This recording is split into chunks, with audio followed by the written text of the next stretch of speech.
ওগো মা তুমি এই ধরনের শ্রেষ্ঠ নেয়ামত, তোমার পদতলে রয়েছে জান্নাত।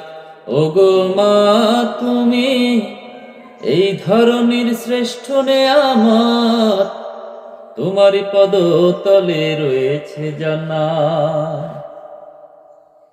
এই পৃথিবী থাকতো গো ফুল পাখিহীন, এই পৃথিবী থাকতো গো মায়া মমহীন, এই পৃথিবী থাকতো গো ফুল পাখিহীন, এই পৃথিবী থাকতো গো মায়া মমহীন। যদি না পেত তোমার, যদি না পেত তোমার মায়ারি হাত, যদি না পেত তোমার